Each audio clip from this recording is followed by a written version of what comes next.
Hi, இன்றைக்கி நம்ம சேனலில் ஒரு மீன் குழம்பு ரெசிபி தான் பார்க்க போகிறோம்.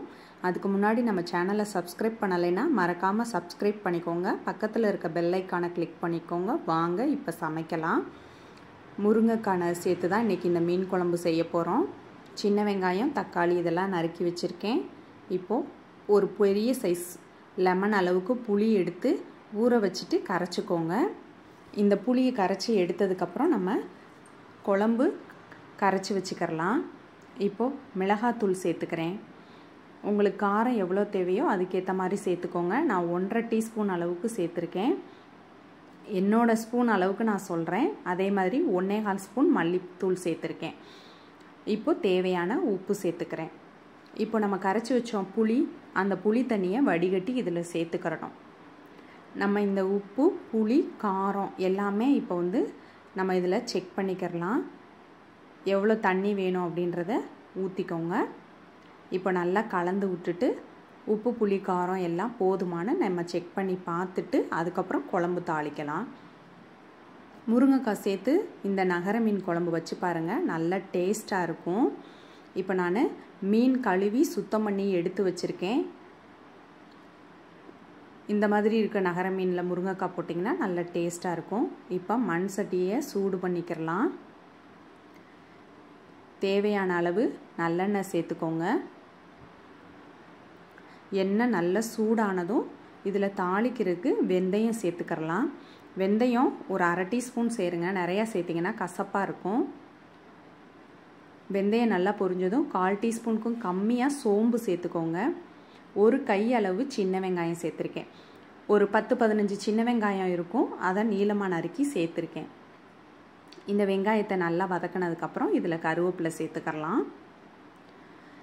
கருவேப்பிலை சேர்த்ததுக்கப்புறம் நம்ம இதில் பச்சை மிளகா கீரி சேர்த்துக்கோங்க. ஒரு 4-5 பச்சை மிளகா சேர்த்துக்கோங்க. ஏற்கனவே நம்ம சேனலில் மீன் குழம்புல மாங்காய் போட்டு ஒரு ரெசிபி கொடுத்துருக்கேன். லிங்க் டிஸ்கிரிப்ஷனில் கொடுக்குறேன், பார்த்துக்கோங்க. நல்ல தக்காளி ஒரு பழமாக ஒரு தக்காளி சேர்த்துக்கோங்க. தக்காளி, பச்சை மிளகா, வெங்காயம் எல்லாம் எண்ணெயில் நல்லா வதங்கிடணும். இப்போ வதக்கிக்கிறலாம். இது வதங்கினதும் நம்ம நறுக்கி வச்சுருக்க முருங்கைக்காயை இதில் சேர்த்துருக்கேன். ஒரு முருங்கைக்காய் தான் நான் சேர்த்துருக்கேன். உங்களுக்கு எந்த சைஸ் வேணுமோ அதுக்கேற்ற மாதிரி நீங்கள் நறுக்கி சேர்த்துக்கோங்க. இதையும் ஒரு நிமிஷம் இந்த எண்ணெயில் வதக்கிக்கிறலாம். இப்போ வதங்கினதுக்கப்புறம் நம்ம கரைச்சி வச்சுருக்க குழம்ப இதில் ஊற்றி கொதிக்க வச்சிடலாம்.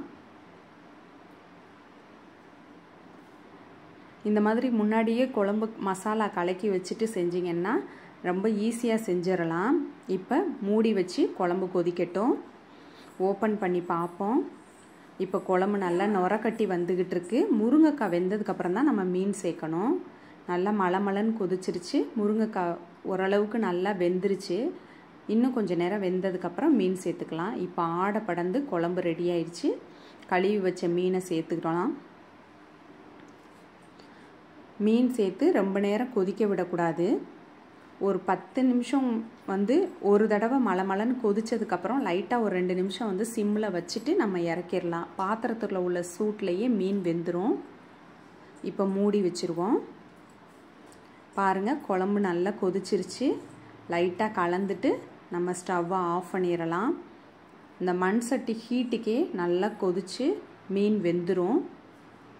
சுவையான கிராமத்து மீன் குழம்பு ரெடி ஆயிடுச்சு. நீங்களும் உங்கள் வீட்டில் இது மாதிரி ட்ரை பண்ணி பாருங்கள்.